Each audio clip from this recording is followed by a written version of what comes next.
खिड़की पर ताला नहीं था, फिर भी इंसानों के रूप में छिपे राक्षस अंदर घुसने की हिम्मत नहीं कर रहे थे, क्योंकि जब तक भूत प्रेतों को रोकने वाला पत्थर मौजूद हो वे सेफ हाउस में घुस नहीं सकते। लेकिन उस दिन आदमी अकेलापन बर्दाश्त नहीं कर सका और बाहर खड़ी खूबसूरत लड़की से बात करने लगा, यहाँ तक कि उसने खिड़की खोलकर उसे अंदर बुला लिया। उसे अंदाजा नहीं था कि उसका ये नासमझी भरा कदम पूरे घर पर कहर बनकर टूटेगा। जैसे ही दोनों एक दूसरे के गले लगे, लड़की अपने नाखूनों से आदमी की पीठ को चीर दिया और उसने आदमी की जीभ काट डाली। उसे मारने के बाद राक्षस फिर से इंसानी रूप में लौट आया, लेकिन उसने तुरंत कोई और शिकार नहीं ढूंढा, बल्कि घर के सारे दरवाजे खिड़कियां खोल दी। अब जब पत्थर का असर खत्म हो गया था, सारे राक्षस सेफ हाउस में घुसने वाले थे। उधर अंदर लोग एक बर्थडे पार्टी मना रहे थे और उन्हें इस खौफनाक खतरे का अंदाजा तक नहीं था। तभी मेरी को भीतर के कमरे से एक अजीब सी हंसी की आवाज आई। मेरी यह देखने के लिए कमरे में गई और दरवाजा अचानक बंद हो गया। वह साफ तौर पर राक्षसों के जाल में फंस चुकी थी। फिर राक्षसों ने मेरी को खा लिया। नीचे बातें कर रहे लोग चौंक उठे जब एक खून की बूंद गंजे आदमी पर गिरी। वह गाली देने ही वाला था कि देखा ऊपर एक डरावना राक्षस खड़ा है। जब सबको समझ आया कि राक्षस सेफ हाउस में घुस आए हैं, हर कोई इधर उधर भागने लगा, पर राक्षस शांत थे, जैसे इस अफरा तफरी का मजा ले रहे हो। अब सेफ हाउस सुरक्षित नहीं रहा। लीडर ने फैसला किया कि सबको थानेदार के पास ले जाया जाए। उसी वक्त थानेदार के बेटे घर में सो रहा था। उसे बाहर कुछ आवाजें सुनाई दी और जब वह निकला तो देखा पूरा सेफ हाउस तबाह हो चुका है। चारों तरफ लाशें बिखरी हैं। उसे कुछ समझ आने से पहले ही खून से सना एक राक्षस उसकी तरफ बढ़ने लगा। अच्छी बात यह रही कि लड़के ने तुरंत खिड़की तोड़ी और कूद गई। भले ही उसका हाथ टूट गया, मगर इस समय दर्द की फिक्र नहीं थी, क्योंकि राक्षस पीछे था। आखिरकार एक दोस्त की मदद से दोनों एक कमरे तक भागे और जादुई पत्थर को थामकर प्रार्थना करने लगे कि किसी तरह सुबह हो जाए। उधर थानेदार जब अगली रात गांव छोड़ने का प्लान बना रहा था, तभी पादरी ने उससे सब सच कह दिया। सारा भागी नहीं थी, उसे उसी ने बंद कर रखा था, क्योंकि वही एकमात्र थी जो शैतान से संपर्क कर सकती थी और शायद वही गांव से निकलने का रास्ता जानती थी। फिर पादरी ने एक कहानी सुनाई। जब वह इस गांव में नहीं आया था, उसने गलती से एक घरेलू हिंसा करने वाले आदमी को मार डाला था। वह खुद को खत्म करना चाहती थी, लेकिन आखिरी पल में उसे भगवान की आवाज सुनाई दी। उस आवाज के इशारे पर वह इस गांव तक पहुंचा और कुछ चीजें जमीन में दफना दी। किसी को इस बारे में कुछ नहीं पता था, पर अब वो सब सारा ने खोज निकाला शैतान की मदद से। इससे पता चलता है कि सारा शैतानों से बात कर सकती है। अगर इससे पहले कि थानेदार कुछ कहती, अचानक गाड़ी चलने की आवाज गूंजी। दोनों दौड़कर बाहर आए और देखा कि लीडर लोगों को लेकर वहां पहुंच चुका था। साफ था कि सेफ हाउस में कुछ बहुत बुरा हुआ था। दोनों ने जल्दी जल्दी गाड़ी से लोगों को बाहर निकाला, मगर ये रात थी और पादरी जैसे ही वापस जा रहा था, राक्षस ने हमला कर दिया। थानेदार ने गोली चलाकर किसी तरह उसे बचाया और घर के अंदर खींच लाया, लेकिन ज्यादा खून बह जाने के कारण पादरी बच नहीं पाई। सिर्फ एक रात में गांव में कई लोग मारे गए। थानेदार समझ गया कि अब और देर नहीं की जा सकती, उसे फौरन भागने का रास्ता खोजना होगा। वह चर्च के तहखाने पहुंचा, जहां सारा बंद थी। अब सिर्फ जंगल ही बचा था जहां वे नहीं गए थे। वही राक्षसों का अड्डा था, लेकिन अगर यही लोगों को बाहर ले जा सकता है तो चाहे वह नर्क ही क्यों ना हो, वह जाने को तैयार था।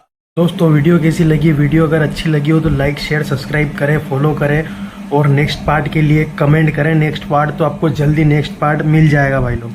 Thank you.